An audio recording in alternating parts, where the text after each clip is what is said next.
¿Qué es lo que vemos en una mamografía? Una mamografía es una radiografía de las glándulas mamarias y como ya sabemos tenemos que obtener dos proyecciones. Una que se llama cráneo-caudal de arriba a abajo y una que se llama medio lateral para evitar la sobreposición de tejido. Esta es una proyección que denominamos medio lateral oblicua, en la que podemos ver los diferentes constituyentes del tejido glandular. En este diagrama anatómico podemos ver los planos musculares que se representan en la radiografía con esta línea que es el músculo pectoral. Podemos ver la grasa, o más bien no vemos la grasa porque la grasa es radiolúcida, es oscura. Lo oscuro en la mamografía es tejido adiposo y es todo aquello que envuelve a la glándula mamaria y le da una consistencia blanda muy particular. Tenemos también el tejido glandular, en lugares donde se produce la leche, los acinos o acini, y tenemos una serie de tejidos lineales que son tanto los tejidos de las glándulas, los ligamentos que sujetan a la glándula, a los planos musculares y a la piel, como los ligamentos, y otros tejidos que son tubulares, que son los conductos galactóforos. De esta manera, podemos considerar que la glándula mamaria está conformada desde el punto de vista radiológico de 4 densidades básicas, que son, por un lado, la grasa, que es lo oscuro, por otro lado, líneas o rayas, que está básicamente dado por conductos, estructuras vasculares y ligamentos.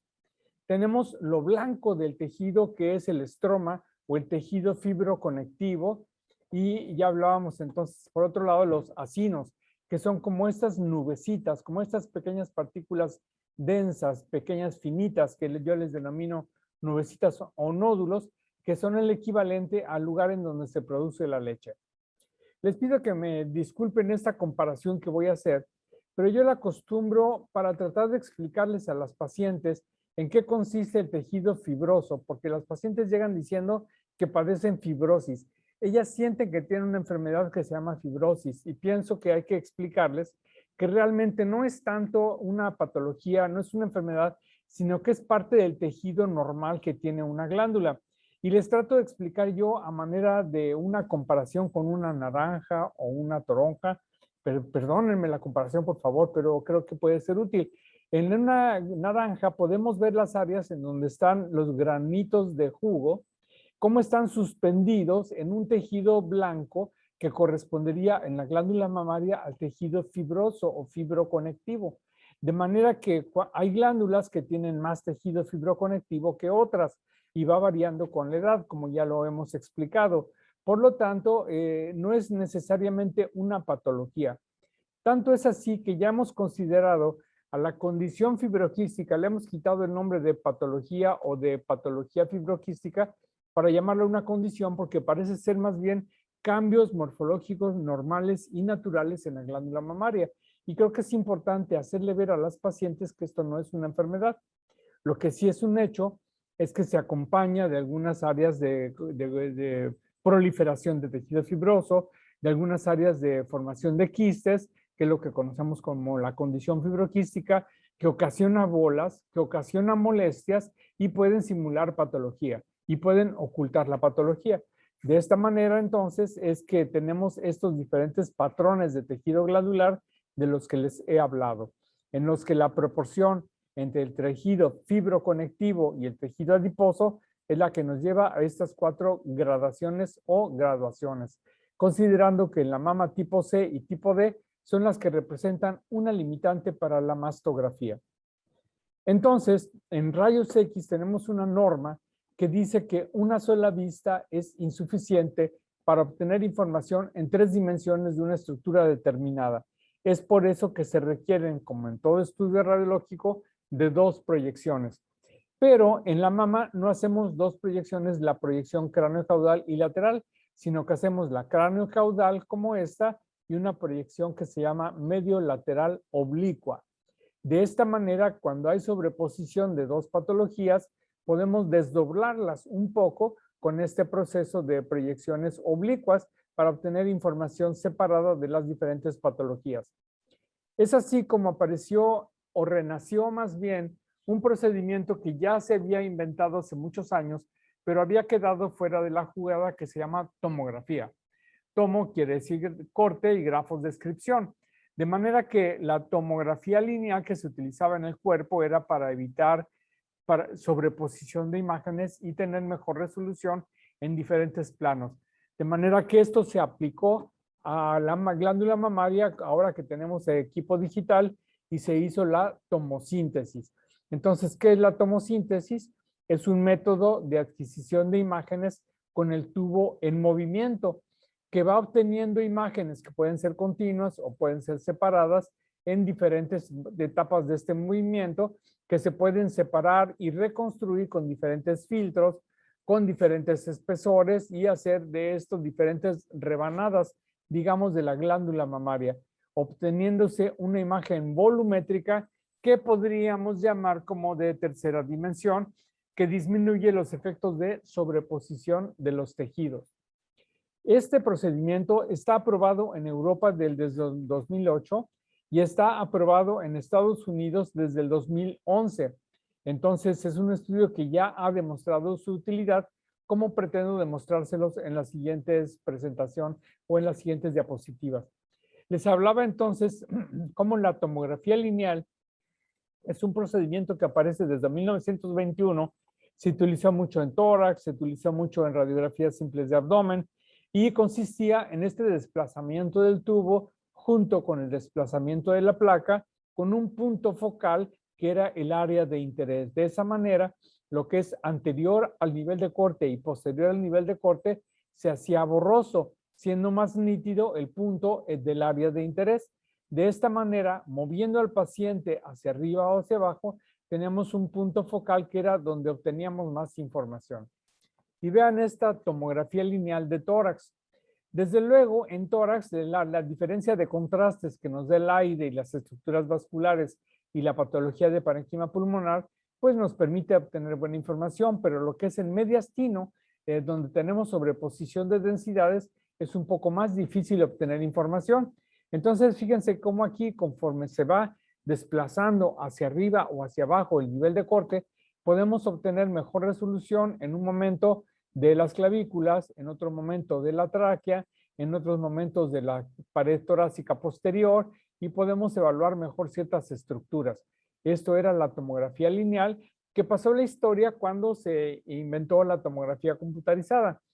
Pero ahora entonces este método renace en el diagnóstico mamario, haciendo lo mismo, produciendo un desplazamiento del tubo de rayos X, obteniéndose múltiples imágenes que nos van desdoblando la patología en cada uno de estos diferentes cortes. En eso consiste la tomosíntesis. ¿Qué factores intervienen en la calidad del equipo de la imagen, más bien de la tomosíntesis? Bueno, hay varios factores al respecto. Uno es el ángulo de barrido. Algunos equipos barren más o menos 15 grados de lado a lado, otros tienen un nivel de más alta resolución, moviéndose hasta 40 grados. Hay equipos actualmente que promueven hasta 50 grados de desplazamiento. Esto modifica el tiempo de exposición y desde luego mejora la resolución, el movimiento del tubo, la estructura del tubo, la constitución del tubo, los focos, la calidad de los detectores y los algoritmos de reconstrucción que vienen en los equipos en las estaciones de trabajo. Todos estos son los que nos permiten obtener una mejor calidad de imagen en la tomosíntesis. Algunos factores importantes que hay que mencionar, esta tabla está un poquito pesada, pero bueno, déjenme comentarles, miren, aquí está, en esta tabla están demostrados diferentes tipos de equipo, el más antiguo, el Hologic, es el que más antigüedad tiene, en la actualidad hay equipos como el General Electric, equipos no tan conocidos, no tan comerciales, el Siemens, que es uno de los pioneros también en esta modalidad, y la marca Fuji. El equipo con el que nosotros contamos es este último, es el que, con el que contamos en la actualidad. ¿Y cuáles son los factores que tenemos que considerar? Bueno, los tipos de detectores, que en general son básicamente los mismos, el tamaño de los detectores, que también están en un rango más o menos parecido, el movimiento angular del tubo, unos hacen 15 grados, otros hacen 25 grados y otros llegan hasta los 50 grados. Obviamente tiene una capacidad de discriminación mayor, pero también lleva sus desventajas. El número de proyecciones adquiridas durante ese tiempo del viaje del equipo también varía según la marca y el tipo de equipo. El modo de reconstrucción, que es básicamente el mismo en todos, y se pueden hacer con algunos de ellos biopsias guiadas con tomografía, que es algo también relativamente novedoso que no tenemos, que es la estereotaxia con tomosíntesis, que no habíamos tenido a la mano hasta ahora, posiblemente la podamos echar a andar. De manera que los elementos más importantes son el movimiento angular del tubo y el número de proyecciones o de adquisiciones que se hacen para realizar las reconstrucciones. Es lo más relevante en la calidad del equipo. Ahora, hay varias formas de utilizar estos tipos de equipos. La primera es, pues, que ya tenemos mastografía digital. Esto ya de por sí mejora la capacidad, la resolución diagnóstica y nos mejora nuestras habilidades diagnósticas para un diagnóstico en patologías, de patología principalmente neoplástica. Pero vean la diferencia entre una mamografía convencional digital y una mamografía de tercera dimensión que en uno de sus cortes nos permite resolver mejor esta lesión espiculada que ya se encontraba aquí, pero realmente no era fácilmente diagnosticable. Entonces, ese es uno de los ejemplos en los que la pura mamografía sí mejora, pero la tercera dimensión nos ayuda mucho más. Entonces, el siguiente paso o el siguiente nivel es la tomosíntesis, que se puede realizar unilateral o bilateral.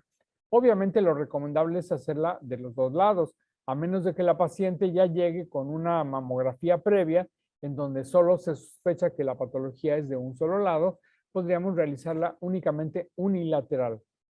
La otra capacidad que se considera con la tomosíntesis es que en lugar de hacer la primera mamografía digital y luego la tomosíntesis, hacer únicamente la adquisición volumétrica, o sea, los 15 o 25 cortes que permita el equipo. Y luego sumar todos esos cortes y presentarlo como un corte final, como una proyección craniocaudal o una medio lateral. A esto se le conoce como S2D o mastografía digital sintetizada.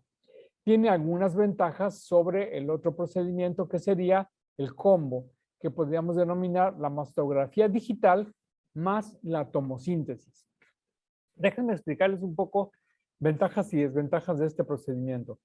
Hacer la mamografía ya sabemos que requiere de compresión, que con frecuencia es un poquito incómoda, no debe de ser un tormento, es algo que la paciente debe de tolerar, por lo cual las pacientes deben ir a mamografía en sus etapas menos sensibles del ciclo.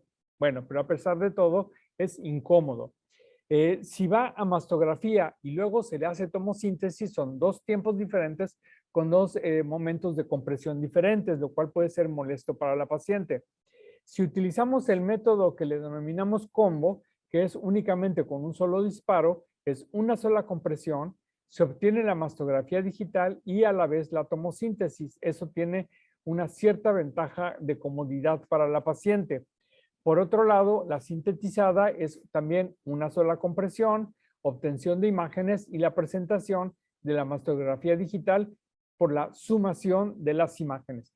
Cada una de estas situaciones, como siempre, tiene ventajas y desventajas y ahorita voy a tratar de explicárselas. La tomosíntesis también se puede realizar en una sola proyección. En algunos lugares se intentó hacer únicamente la proyección medio y lateral oblicua, como las que ven en esta diapositiva. Pero en términos generales, después de varios estudios, se demostró que hay algunos cánceres que se ven únicamente en la proyección craneocaudal. Entonces resulta un poco riesgoso hacer una sola proyección de tomosíntesis. Por lo tanto, lo recomendable es realizar las dos proyecciones, craneocaudal y medio lateral oblicua de tomosíntesis. Por otro lado, hay artículos que hablan de la posibilidad de la tomosíntesis contra dos proyecciones, que es lo que les comentaba. El consenso general es que es mejor realizar las dos proyecciones según referencias bibliográficas recientes. Estamos hablando más o menos del 2012. Lo que sí es un hecho es que este método reduce la cantidad de llamadas para nuevas tomas, para nuevas formas de compresión, para proyecciones oblicuas, para conos de amplificación. La tomosíntesis reduce este tipo de dobles llamadas. De la otra que les hablaba, de la S2D, que es la tomosíntesis, la sintética, también se ha demostrado que tiene ciertas ventajas. Miren, por ejemplo, vean esta imagen digital, una mastografía digital, y aquí tenemos la realizada únicamente con la tomosíntesis. Fíjense cómo aquí tenemos un área especulada que a lo mejor sí se podía adivinar en la proyección craneocaudal digital, pero en la tomosíntesis se hace más evidente. Por lo tanto, sí podemos mejorar en algunos casos la capacidad diagnóstica. Entonces, el combo, que es la suma de la mastografía digital más la tomosíntesis, ha demostrado en algunos artículos recientes que sí nos ayuda a mejorar la calidad diagnóstica. Miren, en esta proyección medio lateral, aquí podríamos ver ya una imagen especulada, ciertamente, en una sola proyección. Pero vean en la tomosíntesis cómo se hace esta lesión más evidente, siendo el diagnóstico un tanto más confiable. Tiene sus desventajas, sin duda. ¿Qué es lo que vamos a ver mejor en la tomosíntesis? Pues vamos a ver distorsiones de arquitectura. Es de las cosas en donde más podemos poner de nuestra parte o participación.